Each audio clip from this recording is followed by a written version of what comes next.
Welcome to the Global Fantasy Sports Forum, and we are going to be doing our 2024 NRL Supercoach team reveal, and we can't wait for the season to start.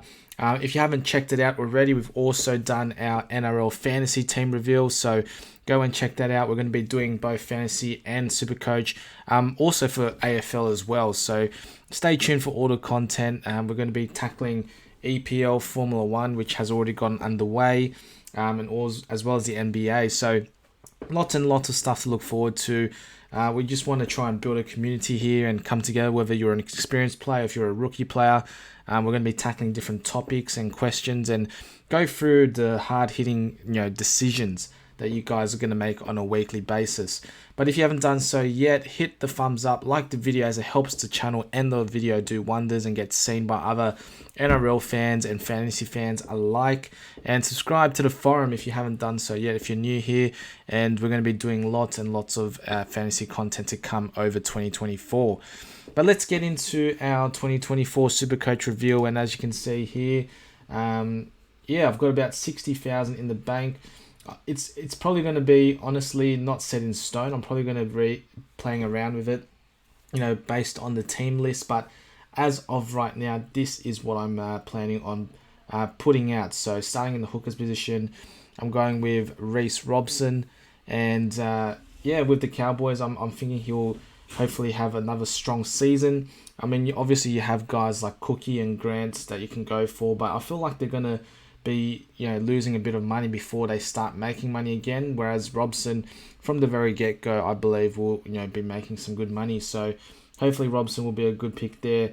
And I've got Brendan Hands, who it's going to be subject to the lineups, but whether Brad Arthur decides to play both Hands and Lussick, whether he plays one or the other, that's going to obviously determine who I choose as my number 2 hooker spot. But Brendan Hands gets the nod for now. Into the mids or the front rowers, I've got Payne Haas, the big man up there for Brisbane, and Ruben Cotter, who is going to be one of the co-captains or vice-captains for the Cowboys. I'm expecting a big performance from him this year, and being in that lock position, I believe, will help him a lot more in Supercoach standards. And on the bench, I've just got Hetherington, Hughes, who will probably factor into their teams, most likely off the bench. I'm not expecting big things from them, but if they can make some money for me on the bench, I'm happy for that. Now, moving into my second row forwards, it's a little bit more stacked. So I brought in Jermaine Hopgood, who was an absolute beast last year. I'm fully expecting to continue being a monster and the workhorse for the Parramatta Eels. If you look at my team, it's quite similar to the NRL Fantasy team in some ways. But Hopgood along with Stuart Wong and Sean Lane, who hopefully will be able to get back to his 2022 form. Pia Kura, who will hopefully be a nice cash cow, and Satili Tupanua. I've decided to choose Tupanua pretty much as his dual position. He's not dual position here. He is in fantasy. Sorry, but under 400,000, he is a starting caliber player. If he can play 60 plus minutes, I think he'll do pretty well. And then Samuel Afainu, he should make the 17 for the West Tigers, hopefully make some good coin there. Now, I've got my 1-2 punch in the halves. Nathan Cleary leading the way, and Mitch Moses, who I think will do really well to start the season.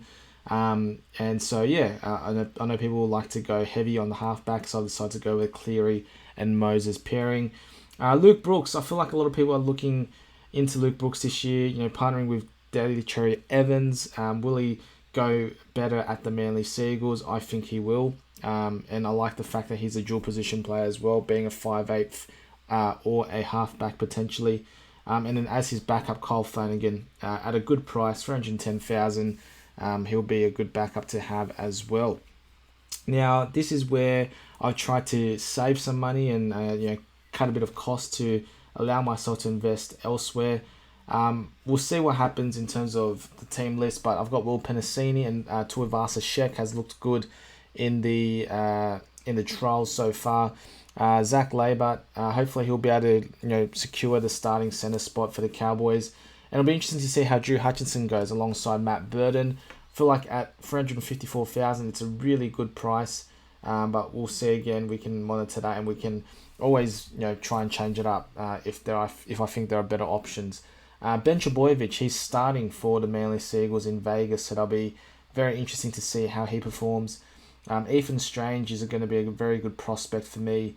He's done very well in the trials for Canberra.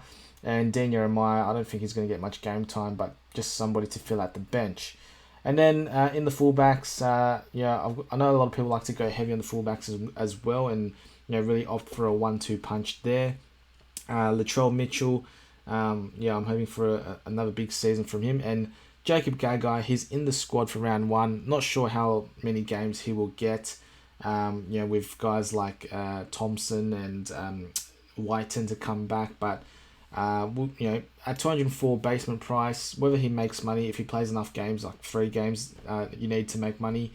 Throughout the season, hopefully he will just be somebody that the Rabbitohs can rely upon if there's injuries or whatnot. So we'll see how he plans out throughout the whole season. But that is my Supercoach lineup. Let me know what you guys think of that, and I would love to hear from you guys in the comments down below. Have you made similar selections? Have you gone something completely different? Let us know what your team selections are for NRL Supercoach, and discuss away and have a good time, and hopefully it will be a fun season. Take care.